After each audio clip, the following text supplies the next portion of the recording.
Hello dear student, कैसे हैं आप सभी। तो होप सो आप सभी की तैयारी बहुत अच्छी चल रही होगी।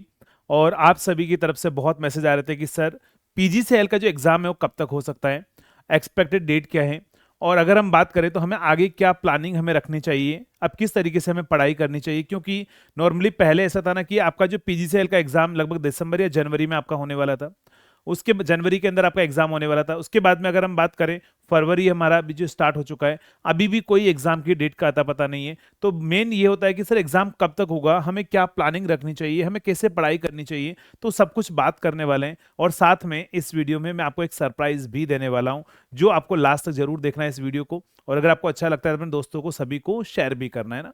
तो अगर हम बात करें सबसे पहले डेट की, अगर मैं बात करूं तो देखो डेट जो है ये मान के चलो कि फरवरी में आपका एग्जाम नहीं होने वाला है। क्यों? क्योंकि आपको सभी को बताएं कि एग्जाम के लिए सबसे बड़ी बात यह कि अगर आपको एग्जाम देने जाना है तो एक सिटी से आपको दूसरी सिटी में ट्रेवल करना होगा। अगर आपको दूसरी सिटी में ट्रेवल करना होगा तो उसके लिए आपको पता है कि अभी महाकुंभ जो है वो चल रहा है, और उसके अंदर सारी ट्रेन जितनी भी है वो सारी पूरी खचाखच भरी हुई है ना, मतलब ट्रेन के टिकट ही नहीं मिल रहे ट्रेन के अंदर। अगर ट्रेन के अंदर टिकट ही अवेलेबल नहीं है तो इसका मतलब ये कि स्टूडेंट एक लोकेशन से दूसरी लोकेशन पर ट्रेवल नहीं कर पाएंगे, और नहीं कर पाएंगे तो अभी आपका एग्जाम जो है फरवरी में तो नहीं होने वाला है। तो ये मान के चलिए कि आपका ये पूरा फरवरी का एक महीना अभी फिलहाल के लिए आपके पास में है। हाँ, फरवरी के बाद में कभी भी हो सकता है, कोई फिक्स नहीं है कि आपके पास में किस दिन होगा, लेकिन हाँ फरवरी के बाद में कभी भी हो सकता है। तो ये मान के चलिए आपका जो पेपर है अभी फिलहाल के लिए, जो आपको डेट ये मान के चलनी है कि आपका जो पेपर होने वाला है, ये मान के चलो कि फर्स्ट वीक ऑफ मार्च। हम ये डेट मान के चल रहे हैं कि लास्ट जो हमारे पास में क्या होगा, 1 से लेकर अगर मान के चलो 10 मार्च के बीच में जो है वो आपका पेपर है वो हो सकता है। तो हम ये प्लानिंग लेकर चलेंगे कि आज की जो मैं प्लानिंग आपको बताने वाला हूँ वो मैं ये बताने वाला हूँ कि 10 मार्च तक आप जो है क्या क्या चीज़ों पर फोकस करना है, कौन कौन से सब्जेक्ट आपको पढ़ने हैं, उन सब्जेक्ट में से कौन कौन से इंपॉर्टेंट टॉपिक्स पर आपको ध्यान देना है। तो पहले तो अगर हम डेट की बात करें तो डेट जो होगा, ध्यान रखना, डेट हमारे पास में वो डेट 1 से लेकर 10 मार्च के बीच में आपके पास में एग्जाम पेपर होने के चांसेस रहेंगे। तो यानी कि एक महीना प्रॉपर प्लानिंग के साथ में अब आपको पढ़ाई करनी होगी। अब देखो आपको सभी को पता है कि एग्जाम पैटर्न क्या है। तो एग्जाम पैटर्न में यहाँ पर टेक्निकल क्वेश्चन की अगर हम बात करें तो टेक्निकल क्वेश्चन जो है 120 क्वेश्चन आपके पास में टेक्निकल होंगे। नॉन टेक क्वेश्चन की अगर हम बात करें तो नॉन टेक्निकल आपके पास में 50 क्वेश्चन नॉन टेक्निकल में आएंगे। तो यहां पर आपको मैक्सिमम से मैक्सिमम आपको स्कोर करना पड़ेगा। ये मान के चलिए कि अगर आपके पास में 170 का पेपर है, 170 का अगर आपको पेपर है, तो यहां पर ध्यान रखना है कि आपको कम से कम अगर आप ट्राई करेंगे तो यहां पर हमारे पास में 125 प्लस जो है वो आपको अपना स्कोर लाना पड़ेगा। 125 प्लस मिनिमम बोल रहा हूं मैं आपको, इतना स्कोर आपको लाना पड़ेगा अगर आपको सिलेक्शन लेना है, तो इससे ज्यादा ही आपको लेकर आना पड़ेगा। तो टारगेट अब कैसे बनाए कि हम 125 प्लस मार्क्स जो आराम से लेकर आए। तो देखो यहाँ पर थोड़ा सा इंग्लिश पोर्शन है। अब वो इंग्लिश पोर्शन लगभग सभी का थोड़ा सा वीक होता है, तो वो उसमें आपको ज्यादा टेंशन नहीं लेना क्योंकि वो सभी का वीक है। आपका जो स्ट्रॉन्ग जोन है उसमें आप अच्छे से स्कोर करके लेकर आए, नेगेटिव मार्किंग सबसे कम करें, और वो है आपके पास में टेक्निकल पोर्शन।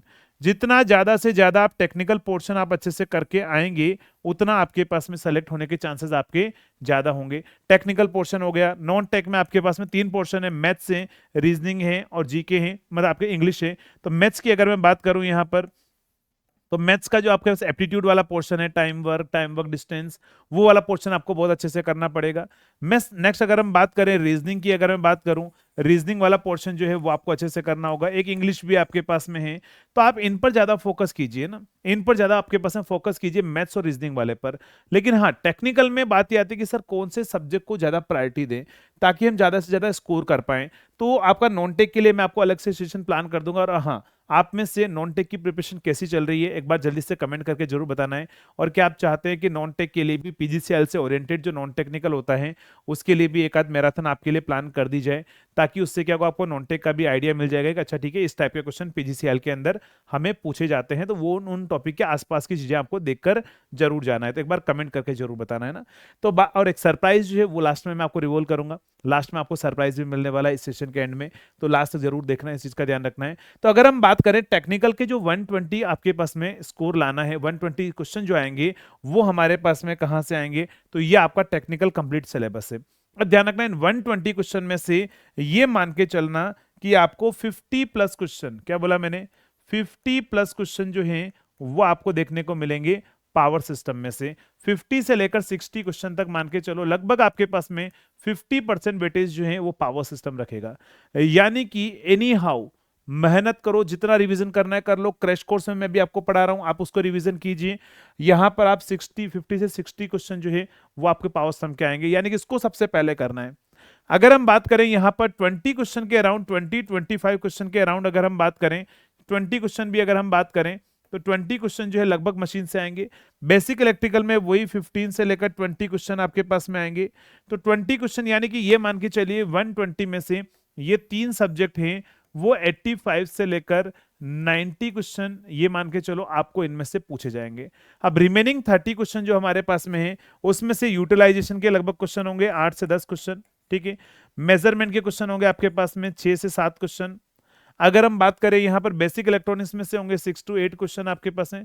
बाकी पावर इलेक्ट्रॉनिक्स 1 या 2 question, control system 2 question, material science 1 question, analog में 1 या 2 क्वेश्चन, ये हमारे पास में जो है मटेरियल साइंस आपका हो चुका है ना। ये सब्जेक्ट हमारे पास में रहेंगे। मेनली जो ध्यान रखना है, मेनली मैंने क्या बोला है जो 3 सब्जेक्ट आपको बहुत अच्छा स्कोर दिलाएंगे वो है power system, machine, basic electrical, फिर उसके बाद में हमारे पास मेजरमेंट, यूटिलाइजेशन, बेसिक इलेक्ट्रॉनिक्स। तो ये 6, 7, 8, 10 मार्क्स की ये 3 सब्जेक्ट जो है ध्यान रखना, 25 मार्क्स के ये 3 सब्जेक्ट आएंगे और रिमेनिंग जो क्वेश्चन है वो आपके पास में इन सब्जेक्ट में से आपको पूछे जाएंगे। तो ये आपका कंप्लीट सिलेबस, यानी कि अगर सिलेक्शन लेना है तो मशीन, पावर सिस्टम और बेसिक इलेक्ट्रिकल ये 3 सब्जेक्ट तो एटलीस्ट इतने स्ट्रांग होने चाहिए कि आपके पास में यहां से मैक्सिमम क्वेश्चन आप सही करके आए। बाकी मेजरमेंट इजी सब्जेक्ट होता है, मेजरमेंट के क्वेश्चन बहुत आसानी से बन जाते हैं। यूटिलाइजेशन आपके पास में बहुत आसान, यूटिलाइजेशन में टेंडरिंग को छोड़कर या फिर आपके पास में थोड़ा सा टॉपिक है जो आपको कंटेंट नहीं मिलता है, लेकिन अब उसकी भी टेंशन नहीं है क्योंकि इस बार यूटिलाइजेशन सभी बच्चे में मैं पढ़ा रहा हूँ, तो वहां पर आपको उनके भी कंटेंट आपको प्रॉपर मिलने वाला है। तो यूटिलाइजेशन वाला पोर्शन भी मैक्सिमम स्कोर अच्छे से करे, 1 या 2 क्वेश्चन नहीं भी बने छोड़ दो, कोई दिक्कत नहीं है। तो यहाँ पर जो आपके पास 120 का जो टेक्निकल मार्क्स है ना, 120 के जो टेक्निकल मार्क्स हैं उसमें आपको स्कोर करना है एटलीस्ट, मैं बात कर रहा हूं 100 प्लस आप स्कोर उसको कीजिए। 120 में से टेक्निकल में से 100 प्लस स्कोर कीजिए।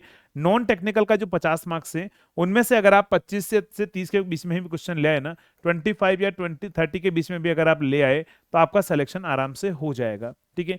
तो टेक में आपको 100 प्लस स्कोर करना पड़ेगा।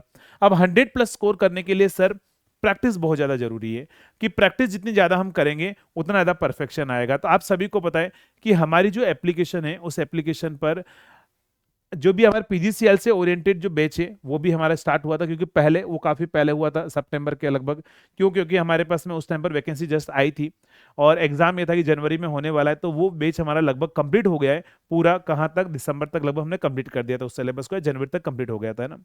लेकिन अब बात यह थी कि सर एग्जाम पेपर तो हुआ नहीं, तो मुझे पता है कि जब हमारे पास में एक बैच चलता है तो हमें कंटिन्यूटी बनी रहती है कि चलो ये हमें आज पढ़ना है, ये हमें आज पढ़ना है। लेकिन यहाँ जो कंटिन्यूटी आपकी ब्रेक हो रही है तो ऐसा नहीं है, क्योंकि मैंने आपको हमेशा बोला है कि मैंने ये प्लेटफॉर्म जो स्टार्ट किया है वो आप सभी के सिलेक्शन के लिए स्टार्ट किया है, और आप सभी के सिलेक्शन के लिए जिस चीज की रिक्वायरमेंट होगी वो सब कुछ मिलेगा। तो ये ध्यान रखना कि पीजीसीएल का जो बैच अभी कंप्लीट हो चुका है, लेकिन आपको सभी को होता है कि जब तक एग्जाम ना हो जाए तब तक कंटिन्यूटी में आपकी पढ़ाई होती रहनी चाहिए, पढ़ाई सॉरी पढ़ाई चलती रहनी चाहिए। तो पढ़ाई को ध्यान रखना, उसी को लिए अपन उस पढ़ाई को कंटिन्यूटी बनाए रखने के लिए आप सभी को पता है एक बैच हमारा शुरू हुआ था, कौन सा है, आरंभ बैच, जिसमें ओनली क्वेश्चन प्रैक्टिस, जिसमें पीजीसीएल के स्पेशली क्वेश्चन आपके पास में, अगर एसएससी के क्वेश्चन, बीएचईएल के क्वेश्चन, सारे पीएसयू के क्वेश्चन जो उसमें मैं आपको प्रैक्टिस करा रहा हूं। लेकिन जितने भी पीजीसीएल बैच में ऑलरेडी जितने भी स्टूडेंट एनरोल्ड हैं, जिन्होंने पहले हमारे बैच को ज्वाइन कर रखा है, चाहे किसी बैच में हो, चाहे वो कॉम्बो बैच में हो, किसी भी बैच में हो, अगर आप प्रिपरेशन कर रहे हैं, कॉम्बो बैच में तो ऑलरेडी सारे बैच का एक्सेस फ्री है, बट पीजीसीएल वाले जितने भी स्टूडेंट हैं जिनका अभी तक एग्जाम नहीं हुआ है, एग्जाम जब तक नहीं होगा तब तक आपके पास में, एग्जाम तक आपको उस बैच का एक्सेस भी फ्री आपके बैच में ही मिलने वाला है। यानी कि अब आप फिर से अपनी जो पढ़ाई है, अपने जो क्वेश्चन प्रैक्टिस है, उसकी कंटिन्यूटी को आप मेंटेन कर सकते हैं। और मेंटेन करने के लिए आपके पास में अभी जो सब्जेक्ट चल रहे हैं उस बैच में, उस बैच का नाम है हमारे पास में आरंभ बैच, आरंभ बैच। और आरंभ बैच जो हमने शुरू किया है, आप सभी की आप जो पीजीसीएल का बैच है, जिन्होंने ऑलरेडी पहले ज्वाइन कर रखा है, 499 रुपीज का जो बैच था, जिन्होंने पहले से ज्वाइन कर रखा है, वो बैच जो है वो आपको क्या होगा, इसी के अंदर जो आरंभ बैच है वो आपको पीजीसीएल वाले बैच के अंदर आपको फ्री मिलेगा। यानी कि जब तक आपका एग्जाम नहीं होगा तब तक उस बैच में आपको फ्री प्रैक्टिस आपको करवाई जाएगी, ठीक है। तो आपके लिए सरप्राइज है कि कल से ही फिर से आपको बताया, इसकी जो हमारी क्लासेस है शेड्यूल में आपको बताता हूं, जो ऑलरेडी पीजीसीएल वाले बैच के अंदर है जो ऑलरेडी पीजीसीएल वाले बैच के अंदर है, तो उनको मैं बताता हूँ कि आपकी जो क्लासेस की टाइमिंग रहेगी फिर से वो टाइमिंग आपके पास है मॉर्निंग 10 to 11 अभी हमारा चल रहा है मशीन, और शाम को चल रहा है 4:30 से लेकर 5:30 तक हमारे पास में वो चल रहा है हमारा पावर सिस्टम। तो मशीन और पावर सिस्टम दो इंपॉर्टेंट सब्जेक्ट के क्वेश्चन प्रैक्टिस चल रहे हैं, जिसके अंदर पीजीसीआईएल, बीएचईएल, एचपीसीएल, आपके पास MP PGCL, SSC JE, RRB JE, सभी के क्वेश्चन वहीं प्रैक्टिस होंगे। तो मैं मैक्सिमम ट्राई करूंगा कि आपके एग्जाम से पहले भी 1 महीना बचा हुआ है, उसमें most of the important subject है उनके एक बार और मैं आपको प्रैक्टिस करा दूं, ताकि आपका जो सिलेक्शन है उसमें वो हेल्प मिल पाए थोड़ी सी, है ना। तो ये आपके लिए एक सरप्राइज है कि आपको जो भी पीजीसीएल बैच में ऑलरेडी इनरोल हैं उनको आरएम बैच का एक्सेस फ्री मिलेगा, लेकिन हाँ कब तक, आपके एग्जाम तक, है ना, क्योंकि आपके एग्जाम में बस सिलेक्शन चाहिए, एग्जाम के बाद फिर आपको नहीं मिलेगा। फिर अगर किसी को मान लो आगे प्रैक्टिस करनी है तो वो आप आरएम बैच को ज्वाइन कर सकते हैं, लेकिन अभी फिलहाल के लिए जो महीने 1.5 महीने के लिए जितने भी हमारे पास क्वेश्चन प्रैक्टिस होंगे तो वो आप सभी के लिए फ्री रहने वाले हैं। तो कल से आपको क्या करना है, फिर से अपनी क्लासेस जो है वो अपनी शुरू कर देनी है, लाइव क्लासेस जो है वो इस टाइम ड्यूरेशन पर आपको क्लासेस लेनी है, क्योंकि मैं यहाँ पर आपको बहुत ही अच्छे लेवल के क्वेश्चन आपको करवा रहा हूँ इस बैच के अंदर, जहां पर आपको पीजीसीएल में डेफिनेटली हेल्प मिलेगा। और अगर मान लो किसी ने अगर इनरोल नहीं किया है अभी भी, तो आपको जो है ये जो पीजीसीएल वाला बैच है, तो बहुत सारा के मन में आ रहा होगा सर पीजीसीएल वालों को आरएम बैच का अगर आप फ्री में एक्सेस दे रहे हैं तो क्या आरएम बैच वालों को पीजीसीएल वाले बैच का फ्री मिलेगा क्या? तो डेफिनेटली आपके अंदर जो है आरएम बैच के अंदर ये परमानेंटली पीजीसीएल का बैच है वो भी आपको अपलोड कर दिया जाएगा। कि मान लो अगर कोई स्टूडेंट ऐसा है जो आरएम बैच ज्वाइन किया है प्रैक्टिस के लिए, उसको चाहिए कि सर मैं क्रिस्प थ्योरी और भी ज्यादा क्वेश्चन मुझे मिल जाए, तो प्रीवियस जो पीजीसीएल बैच है उसका एक्सेस आपको आरएम बैच के अंदर फ्री मिल जाएगा। यानी कि अब ये जो पीजीसीएल बैच है, अगर किसी को भी अगर चाहिए, किसी को पीजीसीएल वाले बैच में प्रैक्टिस भी करनी है साथ में आरएम बैच भी करना है, तो आप सिर्फ इस बैच में एनरोल कर सकते हैं। और ये जो आरएम बैच है अभी फिलहाल रात को 12 बजे तक ये सिर्फ ओनली आपको 699 रुपीज में मिल रहा है, जिसमें 699 रुपीज में अब आपको 2 बैचेस के एक्सेस रहेंगे।